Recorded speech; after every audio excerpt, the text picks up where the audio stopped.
The same religion that's capable of hideous acts of destruction can also be capable of moments of healing, of restoration, and of hope.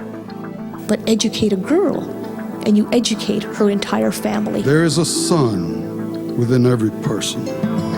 When that anger sets in, write it. Write the letters, but don't send them. You never want to leave concrete proof of insanity.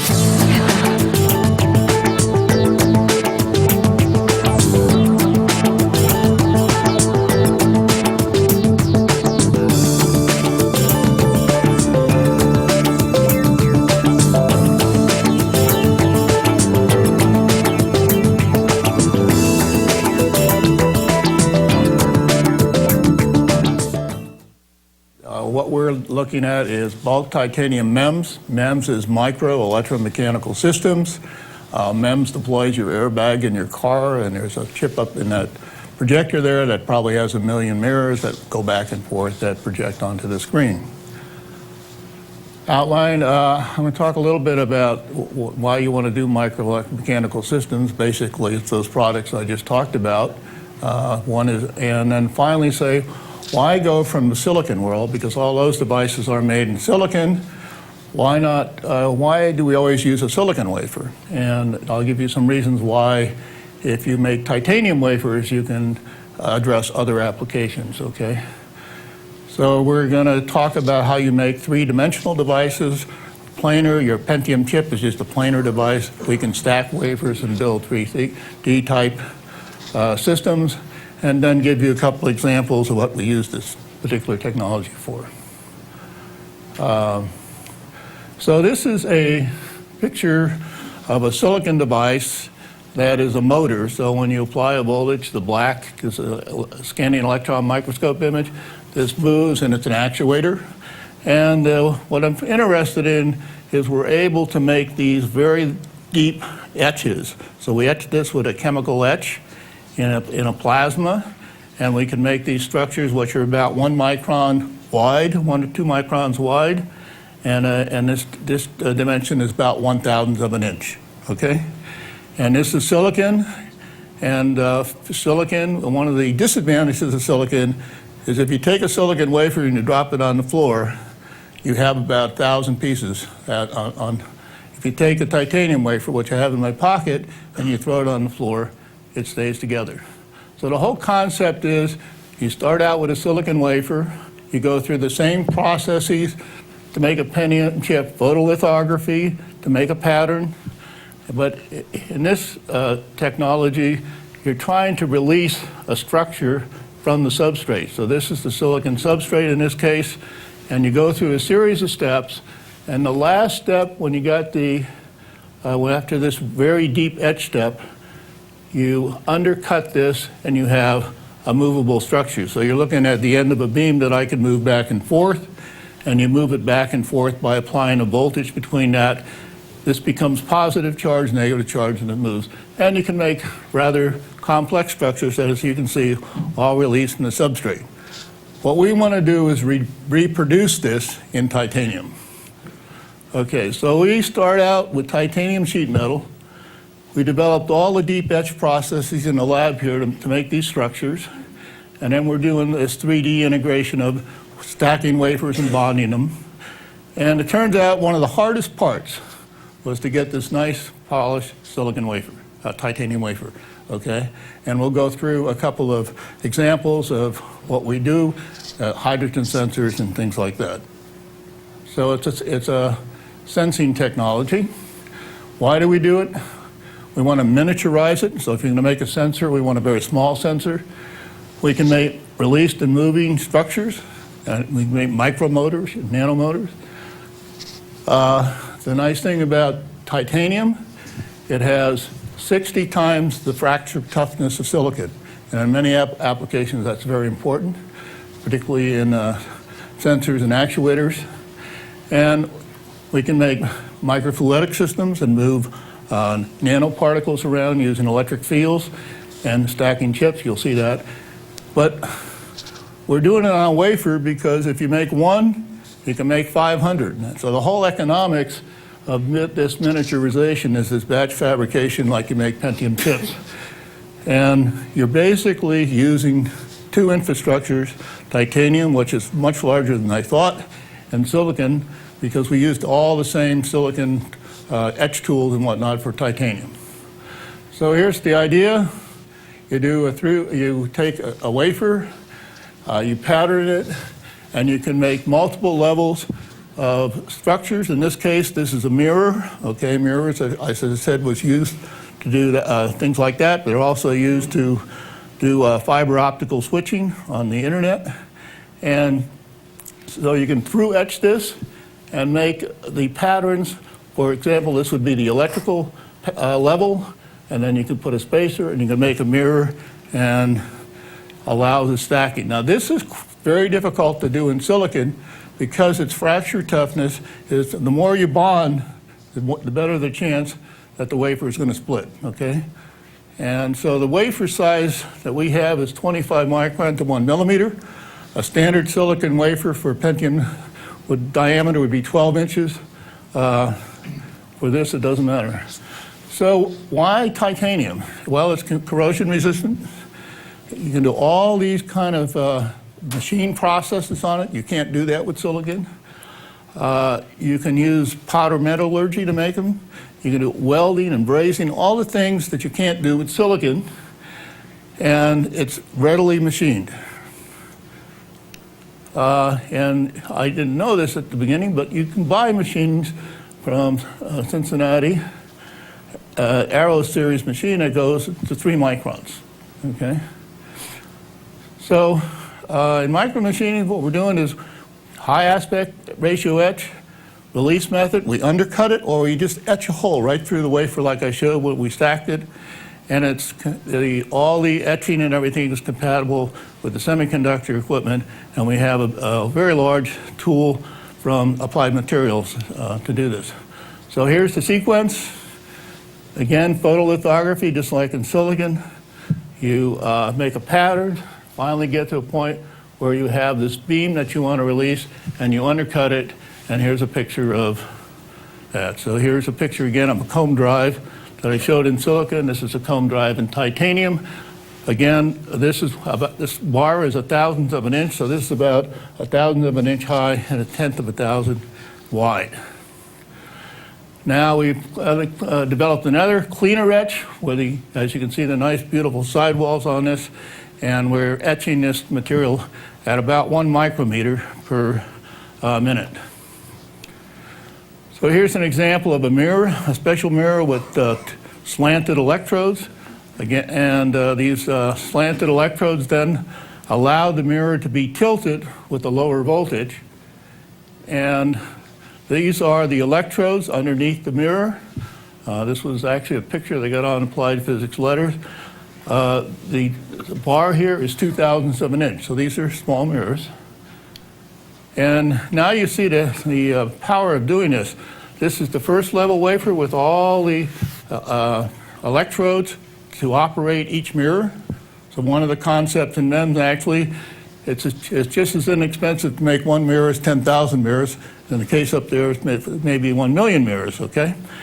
And so on this level, you can just take silicon chips for the electronics and bond them so you're not losing the capability to do the MEMS.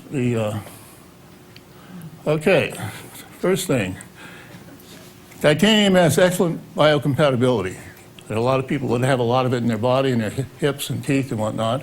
It has fracture toughness. You can make these rather 3D structure in MEMS.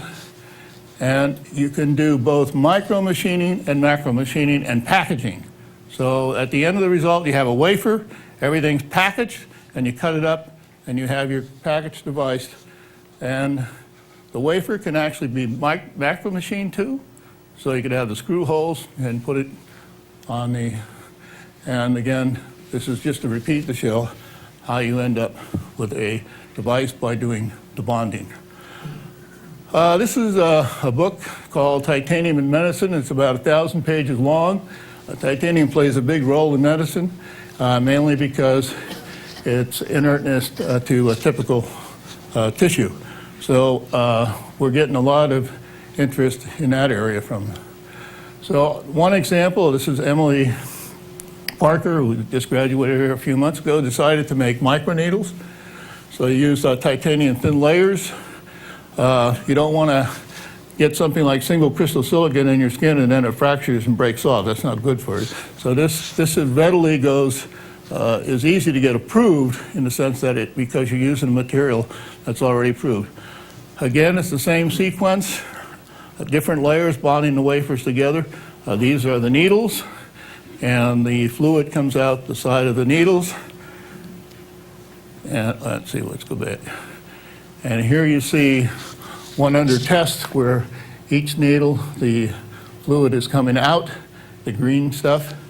And my student, who shouldn't have done this, but she did it at home, she says, you know, you can stick this set of needles in your arm and you don't even feel it. So this is the scale. This is our Ti MEMS, and these are the little needles. And the flow channels are arranged so each needle gets the same amount of fluid from the input pressure. Another application, this is a waveguide, electrical waveguide. It goes, it's used for signals that go up to 50 gigahertz, 50 billion cycles per second. So the waveguide, in the next slide you'll see has a switch. So it's a waveguide that allows you to switch the input on and off. And the waveguide is into the structure, okay? And it turns out that's a very low loss waveguide because it's dug down out of the plane. And so this is the hot wire and these are ground. And what's nice about this, the contacts at this end and this end are through the wafer. So you just take the thing and go like that after you put the cover on it. And so again, these just tell you how long it takes to etch down 25 microns. This is 3 microns per minute.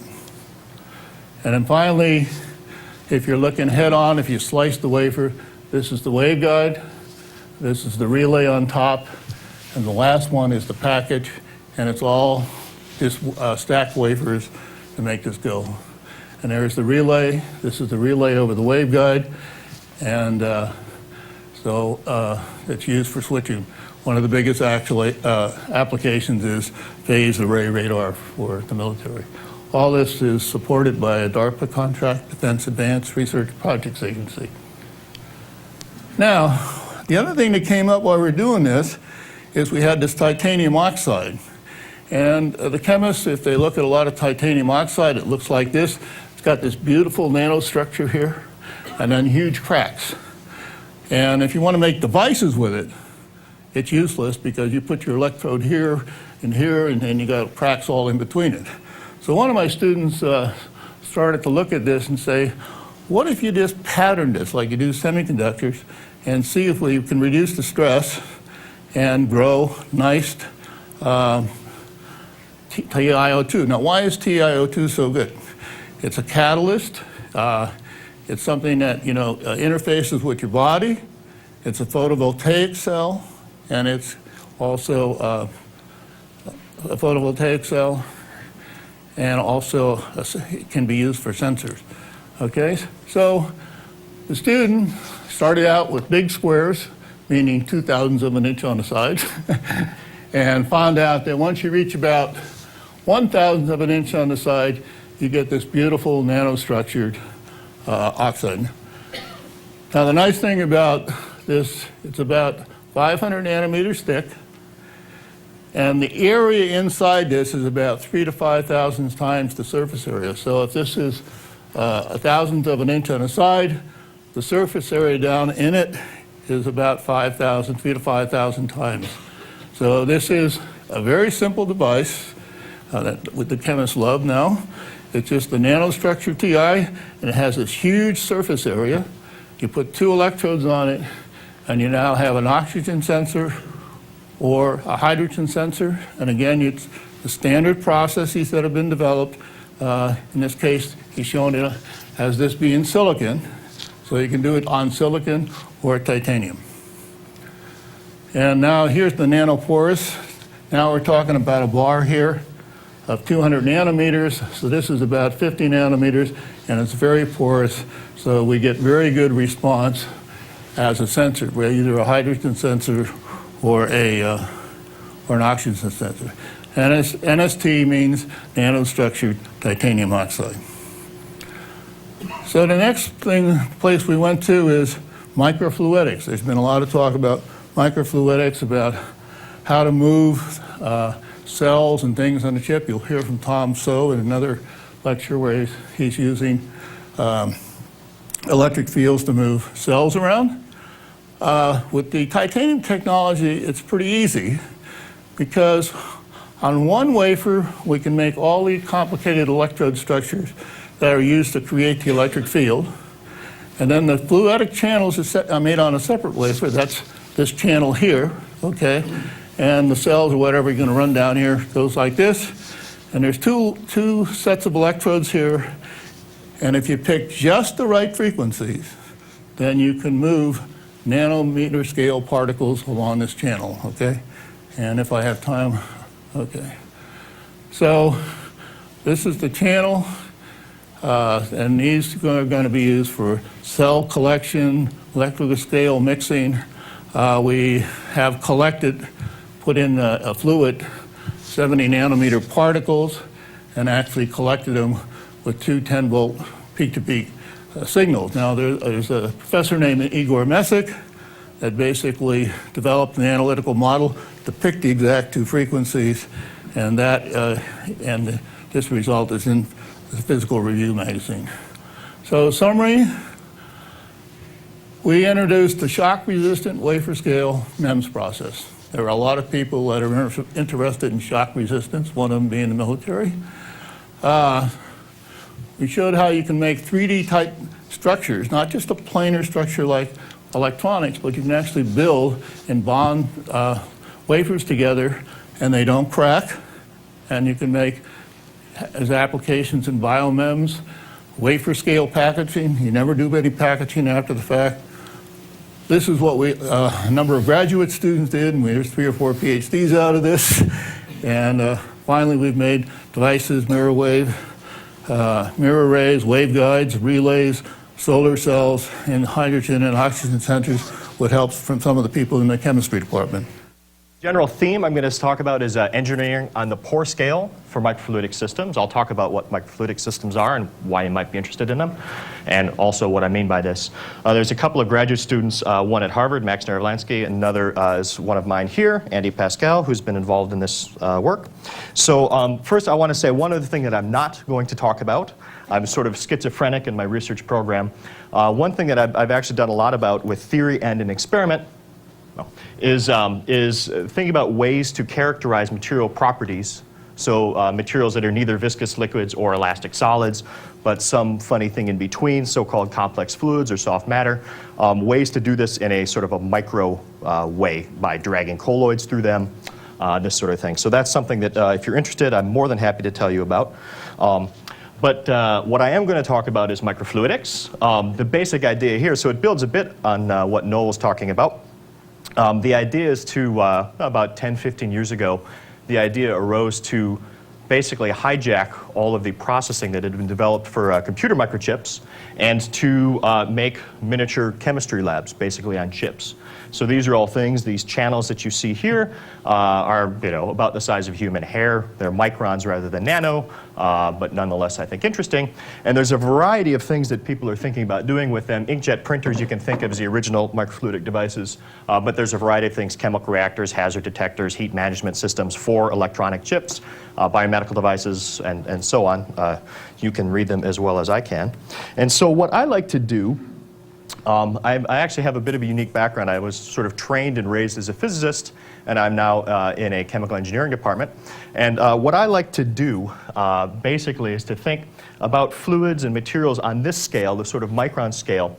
A lot of the physics that occurs, the phenomena that occur here, are really very different than the sorts of things that you're used to thinking about on the big scale.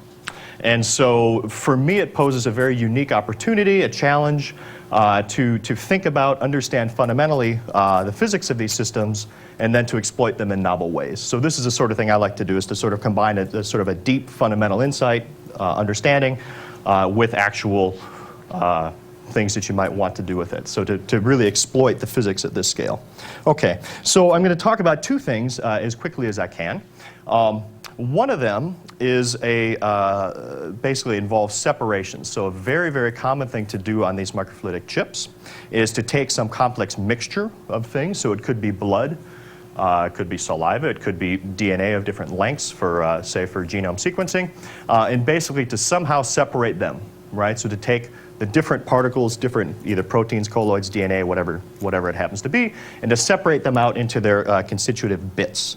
Okay, so the basic idea with electrokinetics is you apply an electric field, stick two electrodes in there, and then different things move at different speeds. Okay, and so you can see my little mixture that was all mixed up. The blue ones move faster, the red ones moved slower. Okay, and so in order to actually efficiently separate these things, if you think about it, what has to happen is that the slowest guy in the back has to outrun the fastest guy in the front. So that's the goal, is to get that to happen. And there's sort of a variety of ways you can imagine making this happen. If the initial plug that you started with, right, so the initial goop that you started with is a very long chunk of stuff, right, then basically it takes a long time for the guys in the back to outrun the fast guys in the front. And you can think about that like a marathon. If you have, a mile, of people starting, then you need about 26 miles before you really separate out the people who are going to finish, the people the fastest and slowest, and so on. A different way to do it would be to start like with a sprint, where you have one person shoulder to shoulder, right? And then within 100 meters, you can separate out the fastest from the slowest. Okay? And so Max Nervlansky at Harvard was interested in trying to do the latter, trying to do very rapid, sort of high-performance separations. And so this is what he wanted to do. So what we wanted to do is the equivalent of making people stand shoulder to shoulder at a starting gate. Okay? And so the idea that the standard thing that you do with this sort of thing is you inject your sample. This is the channel here, the horizontal one that you're going to do the separation in, and you inject the sample across it. Right, so here's a blow up, and the basic idea is that you're injecting this red stuff in. It goes in this nice straight line, everybody shoulder to shoulder, and then you're off and running. Okay? And so the problem with this is that it doesn't happen that way. So here now is the injection. So now it's horizontal. We're injecting this way. And in fact, what happens is it forms this big mushroom. So this is now the guys, instead of standing shoulder to shoulder, they're in fact clambering around to get around each other and basically cheat. Okay? And so that's the problem. So you think, well, let's just make this initial channel thinner. Well, that doesn't work. And in fact, if you look carefully, the width of this little mushroom is actually the same, irrespective of how thick this channel is, how wide this channel is. Okay, so that doesn't help. And so we get to asking, why does this happen? The reason that happens is that you're applying an electric field. The particles, these here happen to be fluorescent dye molecules as a model, but they could be proteins just as easily.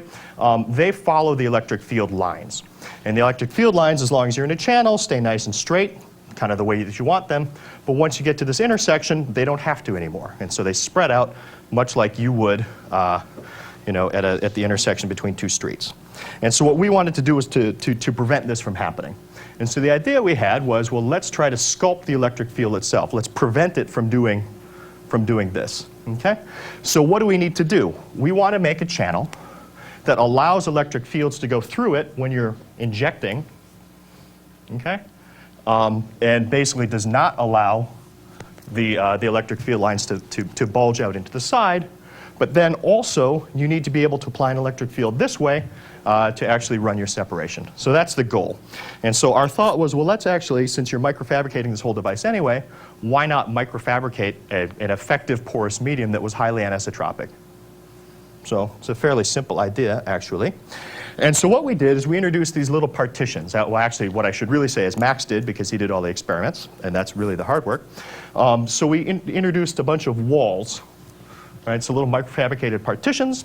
And the basic idea now is that much like if you're sort of walking down the street and you suddenly came to an intersection, if there were a bunch of fins in that street, you wouldn't be able to, run around your neighbor. And so electric field lines by the same, well, actually it's not really the same reason, but the analogy holds. Electric field lines can't either. So this is the field without these partitions. This is it with it. You can see it's a lot straighter. And so we thought, haha, great. So we try it and let's look. So here is now an injection on the top here, an injection that you do without the partitions, and you can see this little mushroom. Okay? So this is now, Max put these partitions in, and you can see this nice, beautiful, straight 5:1 aspect ratio plug. Okay? He then turns on the separation field. This is 2 different fluorescent dyes.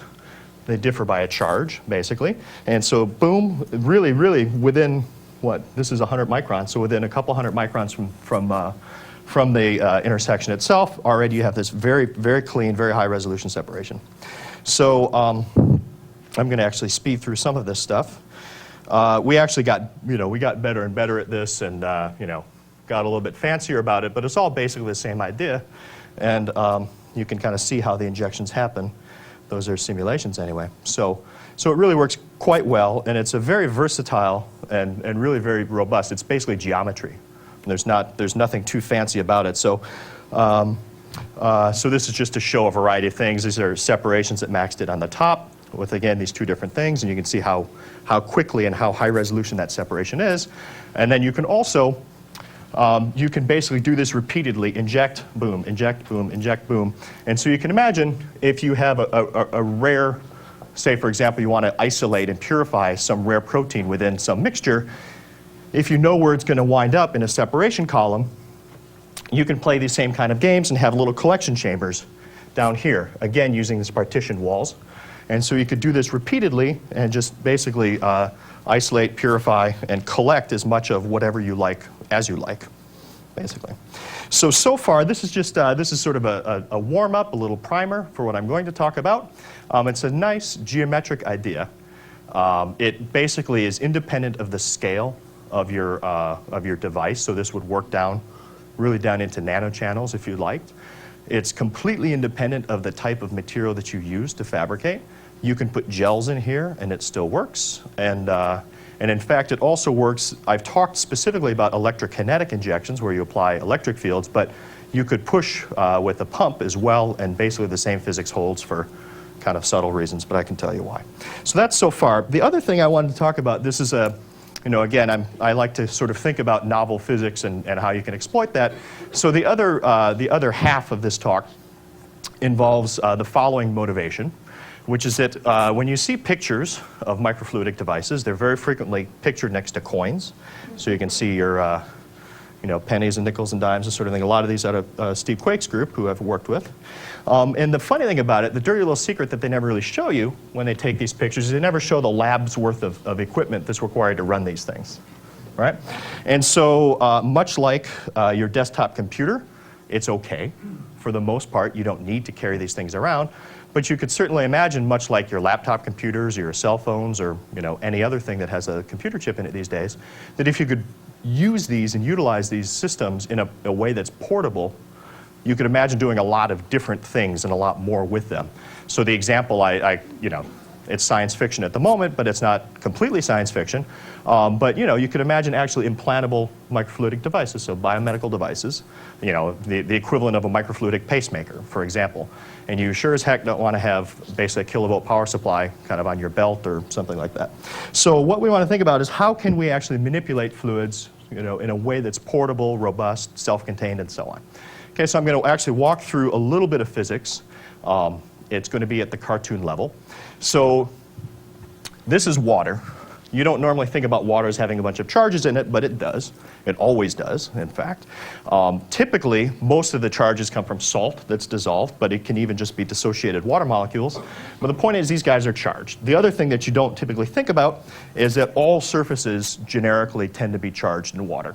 Okay? And so if you have a negatively charged wall, which often they are, they will typically attract the positively charged ions, and they form this little screening cloud within the water. Okay?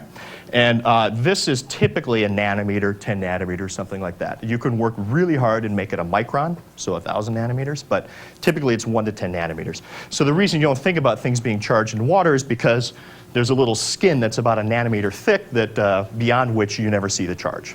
All right? However, there's something that you can do if you apply an electric field. Okay? You'll drive a current through the water because these ions will move. But in addition to that, now down here, right, there's more positive charges than there are negative charges. These guys move, and as they move, they drag fluid along with them. And what you wind up doing is setting up a little fluidic conveyor belt, effectively, sort of a nanometer thick or 10 nanometer thick conveyor belt on top that pulls water along with it. Okay? And so what you wind up doing by applying this field is you drive a flow, an actual fluidic flow that makes it look like the walls are moving and pulling the fluid along with it. So I'm going to talk about, so that's actually a picture that's about 150 years old. So it's been well known for a long time. The thing I'm going to talk about is a little bit more recent. It's something that a colleague and I have sort of developed, building on some colloidal literature. But the idea is the following. If you have a metal, okay, those of you who have taken physics know that the electric field around a metal looks like this, right? And so if you're in physics 8A at UCLA is what it was, you would be able to draw that picture, turn in your homework, and be happy. Okay? But if your metal's in water, you've got these ions in it. Ions then move along the electric fields because they're free to do so, right? You're driving a current. Okay? So the question is then, what happens when those ions come to the wall?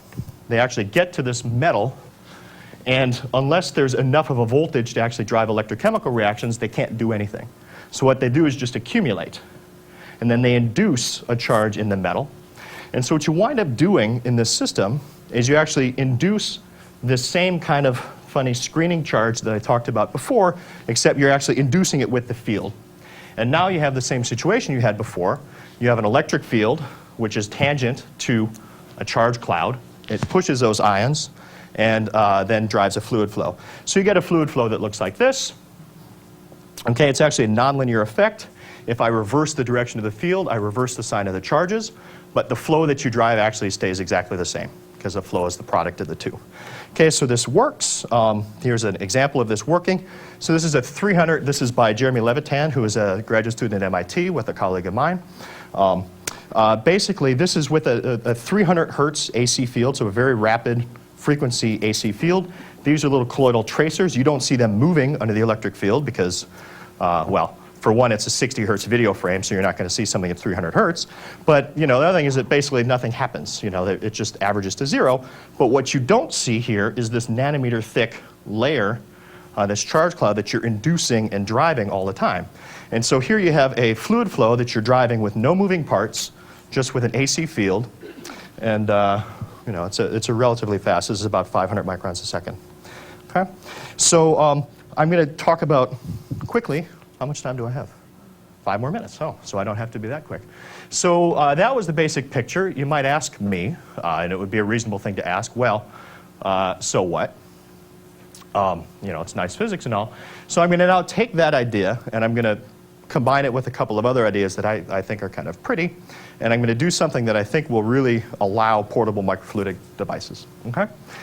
So the basic observation is the following. This is, again, my little metal cylinder, except what I've done is I've coated half of it with an insulator. So imagine this is a little plastic coating or something like that. This is, in fact, the colloidal version of this. So this is something that my student made. He actually deposited a metal film on half of this colloid. And so we have something that is half metallic and half dielectric. Okay? And the reason to do this is that basically you only get this induced charge electroosmosis, this nonlinear electrokinetic effect. You only get that around the clean metal surfaces.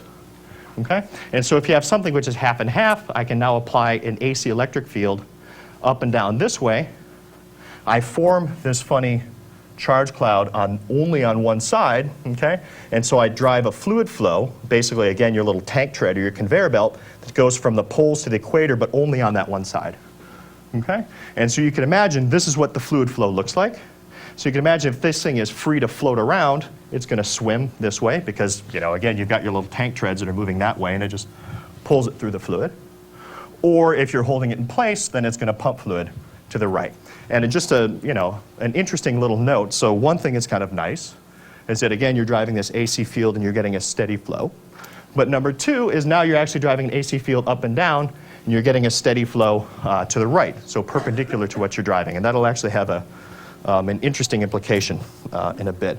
So here's a movie I'm going to show you. This is actually this is the first real result out of our lab, I would say. So what I want you to look at, these are these little beads. It's going to loop a couple times. And so this one you want to look at, and this one you want to look at. So it's floating around. At some point, Andy turns on the electric field, goes up and down, and you can see a couple things happen. This bead here orients to rotate. It rotates basically perpendicular to the field, which is what it should do, and then it suddenly just starts swimming that way. Okay? And again, you can see, just so you don't think there's some funny bias in it, this guy here happens to rotate the other way, and he swims that way. So again, under an AC field, this is actually a 10 kilohertz field, so it's a very rapid field, but you get this, this net steady motion perpendicular to the field. And the other guys do too as well, but they don't orient in a way that makes it obvious what they're doing. So we actually now are working on, and we have working essentially beads like this that we can orient in whatever direction we want, and so we can kind of make them swim however we want. And so again, you might be asking me, okay, you told me about microfluidics and portable microfluidics, what does this have to do with anything? And so I will now tell you, okay? So one of the things I mentioned was this idea that if you had posts that were half coated, half metallic, for example, and you had them positioned like this, held in place, you can drive an AC field across a channel and drive a steady flow along, okay? So this is what I'm going to talk about in 1 minute. The advantage to doing this, one of the things that's very nice about this, is now you can apply an electric field across a 100 micron channel, right? So by applying something like 1 volt across 100 microns, you get the same electric field as you would get by applying 10 kilovolts over 10 centimeters over the length of a channel. Okay? So you can get very strong fields with modest voltages applied across the channel. The problem that you normally encounter when you do this sort of thing is if you apply enough voltage to basically set up a field, you'll drive electrochemical reactions that will blow bubbles, and it basically fouls up what you're trying to do.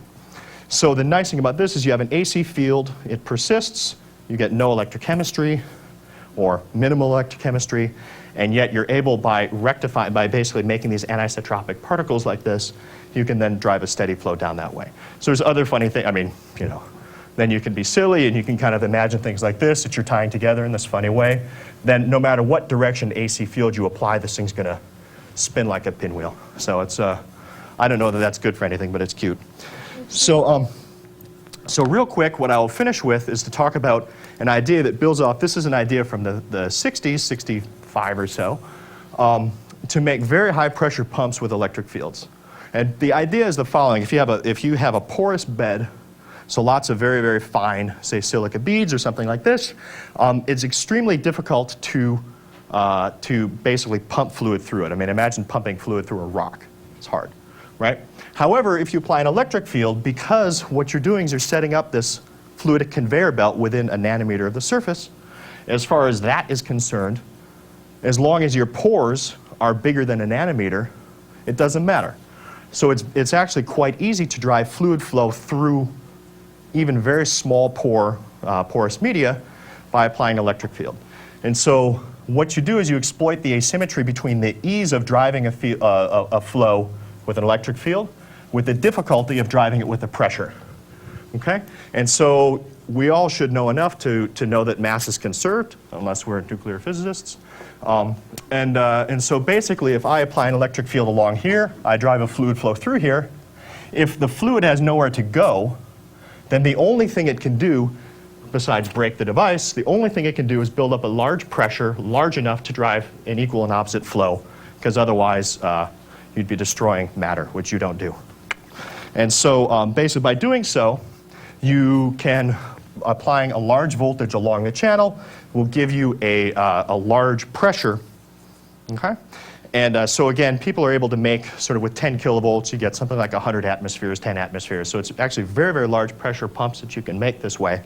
So I'm just going to mention a way to exploit everything I've been talking about so far, and this is sort of where we're going, to do this in a way that's not portable.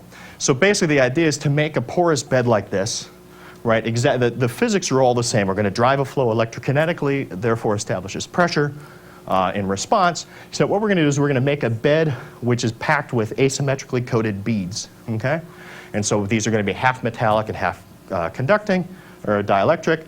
Again, we'll drive this AC field, except now what we get to do is we get to drive it across the channel, right? So we get to drive it across the thin dimension. So with a very low voltage, you get a strong field.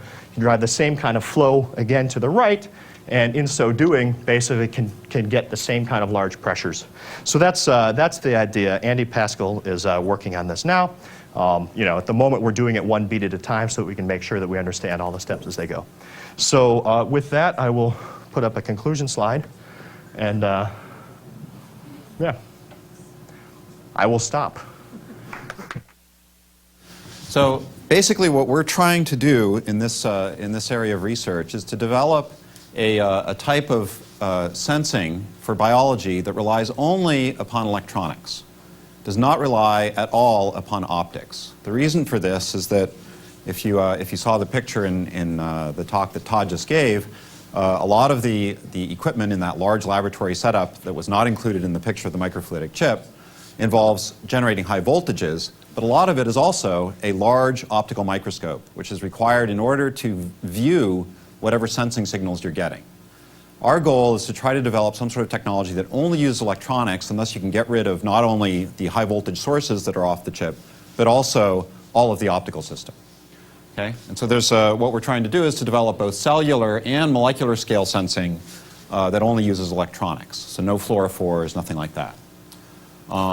And our basic approach is to develop sensors that monitor the electrical conductance of the fluid that they're submerged in. And it turns out that this actually is a very powerful approach. So on the simplest level, one thing you can do is you can detect the presence of particles in that fluid, for instance, biological cells, viruses, or affinity-based labels, and I'll be talking about all of these. Or you can detect changes in the ion concentration, for which this type of sensor could be used, for instance, for measuring or monitoring the activation and deactivation of membrane ion channels, which is a very interesting area for pharmaceutical development. So basically our goal is to develop very simple, very inexpensive sensors that can be used by anybody. These are fabricated using lithographic processing technology similar to that Noel MacDonald talked about in the first talk, so that it's fully scalable. If you can make one device, you can make 1,000 for about the same price. We try for all of our devices to make what we call alignment-free sensors. In other words, you do not have to align your sensor to anything else in the system, so that there's no complicated operations in actually employing these. The fact that we use electronics, we actually use radio frequency electronics so that we can achieve very, very high speed sensing, much higher than you can achieve with typical optical sensors.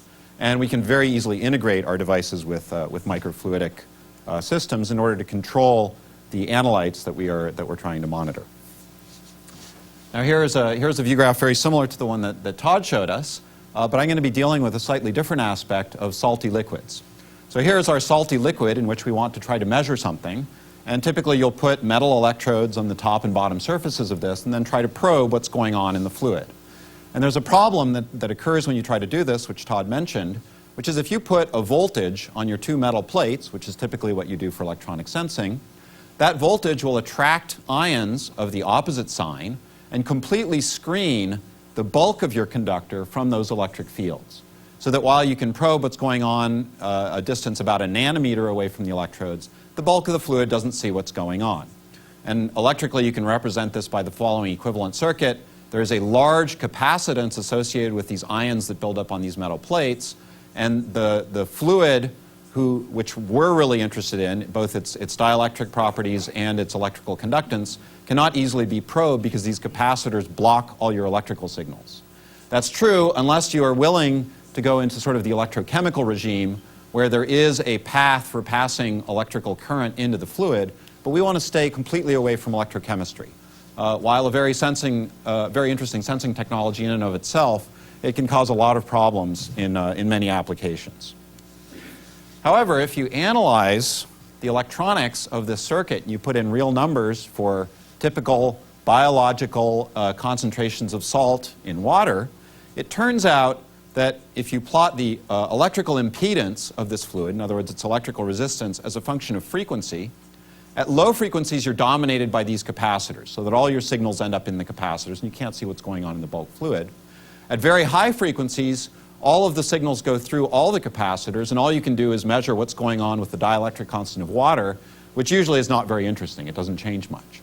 But there is this very interesting range of frequencies between about 10 megahertz and 2 gigahertz for typical salt concentrations of water, where you are entirely dominated by the electrical conductance of the water itself. And that's what we want to probe.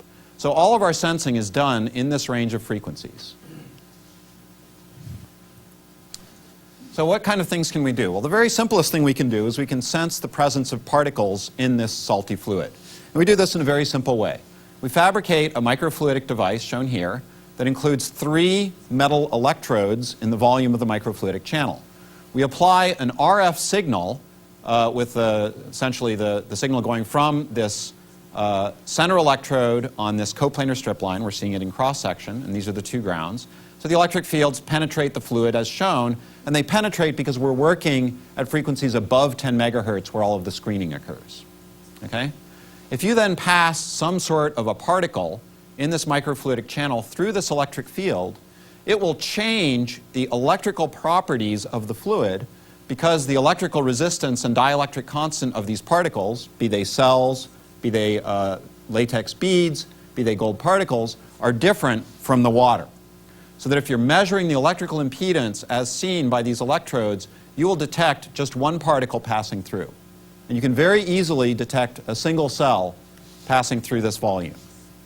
Okay? And I can show that in a somewhat more detailed view here. So we've modeled what's going on in this electrode system with the microfluidic channel using finite element software. So, okay, well the pointer doesn't work anymore, but the gold electrodes are shown here. The microfluidic channel that we pass our particles through crosses the top of the electrodes, and we're putting an electric field on the center electrode, grounded by these two side electrodes. And as you see from the bottom view, which shows the strength of the electric field, oh, thank you.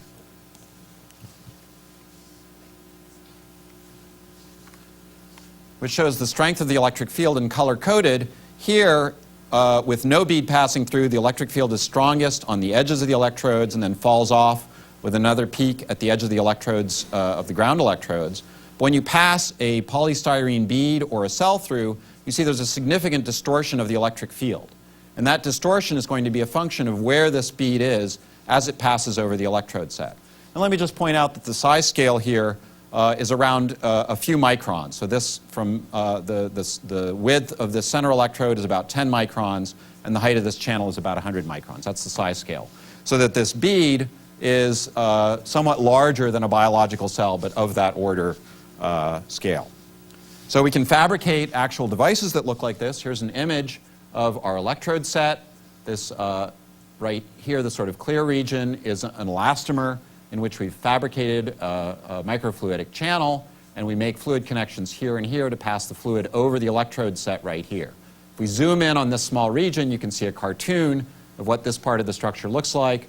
Here's our microfluidic channel necking down to about 50 microns in width, passing over our ground signal ground coplanar strip line geometry. And here is the fully functional device with microwave connectors connecting to the electrode sets and the fluid connections shown here and here. And there's no microscope missing in this picture. Okay? So now we can pass beads or cells over our patterned electrode set. And here are images captured electronically as a single bead passes from left to right over our 3 electrodes. And what you see in real time as a single bead passes over is that there is an increase in the signal as it passes over the ground electrode. There's a peak as the bead passes over the space between the ground and center electrode. It falls again over the center electrode, another peak as it passes over the second gap, another plateau over the ground, and then the bead leaves. So you see, by simply looking at this signal from a single bead or cell, that you can measure its speed simply by measuring the distance between these peaks, which we know from the lithographic patterning of the microfluidic chip what that separation is. If we speed up the flow rate from here 10 microliters an hour to 30 microliters an hour, you see those peaks occur at 3 times in 1/3 the time. Time here is shown in milliseconds. And if we go to 50 microliters an hour, it goes even faster. If we zoom out to a much larger time scale, here thousands of milliseconds, in other words, this is 0 to 6 seconds, and we pass these particles or beads over the sensor, you see very nice distinct peaks as individual cells or beads pass over. And if we flow at a much higher speed, you see individual peaks coming at much higher rates. So we can very easily detect individual cells and count them with this technology. Not only that, we have a lot of resolution in the detailed passage of a bead or cell over our electrode set. We can differentiate between two different bead sizes. So here, what we're doing is we're passing a fluid over our electrode set that consists of a mixture of 5 micron and 15 micron diameter beads. This plot above, where the time scale here is in seconds, the vertical axis is essentially the signal amplitude, shows the huge signals that you get from the 15 micron beads. And if we zoom in on what's going on down in this scale and blow that up in the lower part, you see signals from the 5 micron beads as well. So we can very easily distinguish the much larger 15 micron beads from the smaller signals from the 5 micron beads. We can also directly detect biological cells instead of beads. That's shown right here where we're passing mammalian tumor cells over the same sensor. And again, you get very nice signals as individual cells pass over the electrode sets. Now, this is all very nice, but it doesn't allow us to distinguish between different types of cells. All we can do is say, okay, an individual cell just went over. What we would like to do is to be able to distinguish individual cells from one another in a very complex mixture. Okay? So for instance, if you're trying to analyze a volume of blood, and you want to really analyze what all the blood components are, including all the white blood cells and all the other things that you find in it, very complex mixture, then that would be a very nice application. There's, of course, many applications for this, not only in blood sensing, but in analyzing any type of biological fluid, as well as in other areas of technology. So our scheme was to develop the analog of universal price code barcode marking, not, of course, for Captain Crunch, but for cells. Okay?